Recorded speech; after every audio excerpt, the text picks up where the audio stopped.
Assalamualaikum warahmatullahi wabarakatuh. Apa kabar Ananda semua? Bertemu kembali bersama Ibu Lindawati dalam pelajaran seni budaya. Di pertemuan kali ini KD ke-7 yang akan kita bahas dengan KD-nya menerapkan apresiasi seni budaya mancanegara. Di pertemuan kedua ini, part pertama, yang akan kita bahas ada 5 negara yaitu Eropa, India, Jepang, Tiongkok, dan Mesir. Sedangkan yang akan kita bahas yaitu mengapresiasi seni rupa mancanegara, seni musik mancanegara, seni tari mancanegara, dan seni teater mancanegara. Sebelum kita masuk kepada seni rupa mancanegara, Ibu akan menjelaskan dulu apa itu dikatakan dengan apresiasi. Apresiasi merupakan suatu penilaian terhadap suatu karya seni, baik mengenali, menilai, dan menghargai bobot seni atau nilai-nilai seni yang terkandung dalam karya seni tersebut. Sedangkan yang dikatakan dengan apresiasi seni mancanegara adalah menghargai satu karya dari luar negeri yang memiliki nilai keindahan atau estetika perkembangan kesenian di seluruh dunia tidak terlepas dari pengaruh kebudayaan masyarakat, tidak terkecuali dengan bentuk kesenian yang tumbuh dan berkembang di Indonesia. Sedangkan yang dikatakan dengan seni budaya mancanegara adalah segala sesuatu yang berasal dari atau yang terjadi di luar negara kita. Untuk kali ini tentang ciri-cirinya ada 4 ciri-ciri. Ciri-ciri seni budaya mancanegara yaitu memiliki sifat kenegaraan tertentu, memiliki unsur kebudayaan asli dan tradisi negara masing-masing. Kemudian adanya bahasa dan seni daerah. Yang keempat adanya unsur kepercayaan.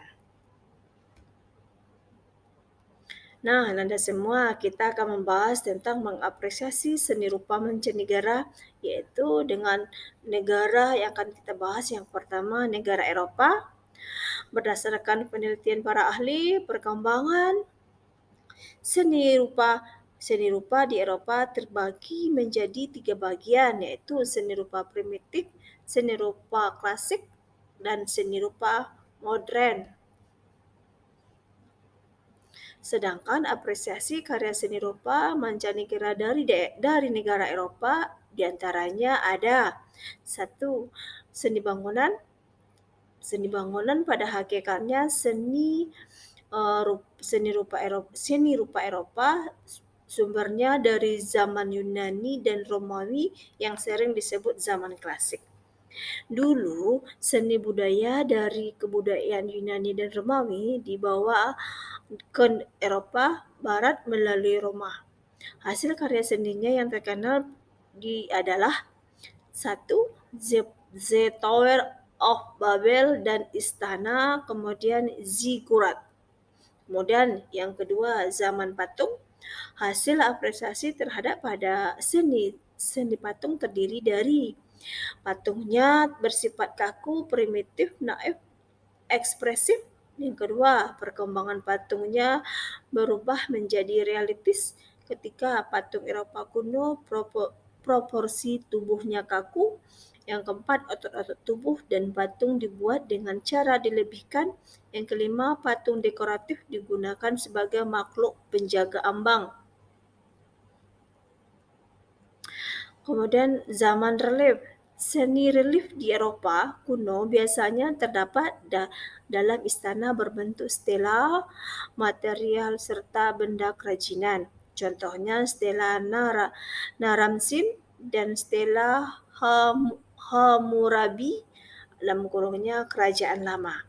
Kemudian negara yang kedua yang kita bahas adalah negara India. Negara India, apresiasi seni rupanya berupa patung-patung agama Hindu dan patung Buddha. Relief eposnya Ramayana dan Mahabharata. Juga terdapat beberapa lukisan, kerajinan, serta hiasan. Coraknya sesuai dengan agama Hindu dan Buddha. Hasil apresiasi terhadap karya seni rupa di India di antaranya Seni rupa India dipakai sebagai bagian dari kebaktian agama seni Hindu maupun Buddha. Yang kedua, seni rupa yang tercipta fungsinya sebagai suatu perlambang dalam agama dan kepercayaan India. Yang ketiga, negara Jepang. Negara Jepang dijuluki sebagai negara matahari terbit. Negara ini memiliki banyak peninggalan karya seni rupa. Hasil karya seninya berkaitan dengan faktor-faktor keadaan alam yang vulkanik dan letak geografis. Hasil karya seninya tembikar dan porselen Jepang. Kemudian negara yang keempat adalah negara Tiongkok, negara tirai bambu, yaitu Tiongkok merupakan kawasan yang sudah dikenal sebagai bangsa berbudaya tinggi sejak zaman kuno sebelum Masehi. Apresiasi hasil karya seni rupanya yang terkenal di negara Tiongkok ini adalah satu, tembok besar Tiongkok yang dikenal dengan The Great Wall. Bangunan ini merupakan pagar tembok raksasa termasuk keajaiban dunia. Maksudnya, agama Buddha ke Tiongkok tahun 60 sebelum Masehi membawa pengaruh seni India pada kesenian Tiongkok. Pembangunan pagoda-pagoda seni kriya, seni keramik berkembang pesat. Seni kriya keramik dari Tiongkok. Seni keramik sangat terkenal di dunia dan sudah ada ribuan tahun yang lalu. Guci Tiongkok fungsinya untuk menyimpan kecap hingga tahan lama. Lama-kelamaan dibuat untuk hiasan dalam rumah. Kemudian negara yang kelima adalah negara Mesir. Apresiasi hasil karya seni rupa Mesir yang paling terkenal adalah piramida. Piramida merupakan tempat pemakaman bagi Raja Mesir yaitu Firaun. Kemudian yang kedua, Sphinx merupakan patung manusia berbadan singa. Giza yang besar adalah lencana terkenal dari Mesir masa lampau. Anda semua perhatikan gambar di samping adalah gambar Sphinx. Itu contoh salah satu gambarnya. Kemudian kita lanjutkan yang ketiga, patung juga berkembang di wilayah Mesir. Yang keempat, lukisan atau painting.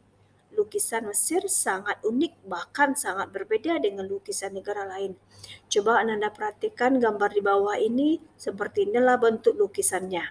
Lukisan di samping merupakan lukisan negeri Mesir, biasanya lukisan sebagai penggambaran pemulihan raja.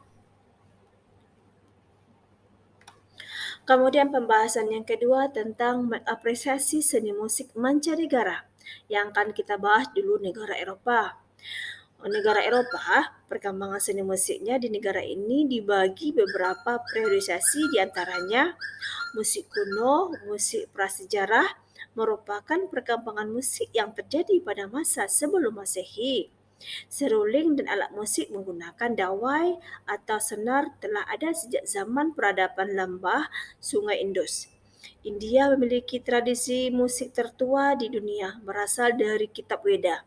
Kemudian yang B, musik zaman pertengahan merupakan masa kemunculan para sarjana Eropa yang banyak menjadi dasar perkembangan ilmu pengetahuan di masa kini dalam bidang musik. Kemudian yang kedua, negara India. Negara India kalau berbicara tentang apresiasi musiknya, India menjadi raga atau warna melodi yang menjadi dasar sebuah pertunjukan. Musik dimainkan dengan gitar kadang dengan diiringi vokal. Kemudian yang ketiga, negara Tiongkok. Musik di negara ini biasanya dimainkan secara berkelompok, alat musik petik, drum, fluit, kemudian simbal, kemudian seruling bambu dari kin merupakan alat musik tertua di daerah Cina. Kemudian yang keempat, negara Arab. Negara ini terkenal dengan musik padang pasir. Keras dan dinamis, alat musik perkusi digunakan rebana, gitar, tar, dan mizmar. Kemudian negara yang kelima, negara Jepang. Negara Jepang, untuk musik tradisional Jepang terbagi dua macam, di antaranya musik seni dan musik rakyat. Kedua musik ini selalu terlihat di dalam kehidupan sehari-hari. Musik seni adalah musik yang dihasilkan alat musik kedudukannya lebih tinggi. Musik yang terkenal sornya dan gagaku. Gagaku merupakan alat musik yang ditampilkan atas di kuil atas istana di hadapan orang terhormat. Alat musiknya flute, sitar, dan drum. Kemudian yang kedua, seni musik rakyat. Musik ini digunakan dalam kehidupan sehari-hari seperti memancing, bercocok tanam, dan bekerja. Musik rakyat dapat dibagi dua, di antaranya satu, musik dengan irama bebas. Musik dinyanyikan oleh seorang penyanyi yang diiringi oleh flute berukuran panjang. Kemudian yang B atau yang kedua, musik dengan irama metrik. Musik yang diiringi oleh drum, gitar dengan 3 senar. Kemudian kita lanjutkan apresiasi alat musik mancanegara. Di sini ada pembagiannya beberapa macam, di antaranya satu, alat musik Melayu, negara rumpun Melayu, di antaranya Malaysia, Singapura, Brunei Darussalam. Sedangkan alat musik yang digunakannya di negara itu akordeon, biola, dan gong. Kemudian yang kedua atau B, alat musik oriental. Oriental itu adalah negara Tiongkok, Jepang, Korea, Hong Kong. Alat musik yang digunakan alat musik petik dan gesek dengan tangga nada pentatonis. Kemudian yang C, alat musik Hindustan adalah musik yang tumbuh dan berkembang di daerah India, Pakistan, Bangladesh. Alat musik terbentuk bejana dimainkan dengan sentuhan jari dan telapak tangan. Kemudian D, alat musik Eropah. Alat musik yang digunakan di antaranya violoncello, alat musik Italia, kemudian harfa, harmonika, saksofon, dan bagpipe. Oke, Anda semua, dari penjelasan Ibu tadi, mudah-mudahan Anda semua paham. Untuk kali ini, dalam latihan kita atau kuis kita kali ini, yang pertama, jelaskan apa yang dimaksud dengan apresiasi seni mancanegara. Yang kedua, mengapresiasi perkembangan seni musik barat dibagi beberapa periode, ciri dan keunikan tersendiri untuk negara Eropah. Jelaskan 5 macam periodenya. Selamat bekerja, semoga Anda mendapat nilai yang terbaik. Oke, sekian terima kasih. Semoga Ananda sehat selalu. Ibu sudahi dengan Assalamualaikum warahmatullahi wabarakatuh. Bertemu kembali di video berikutnya untuk part yang kedua.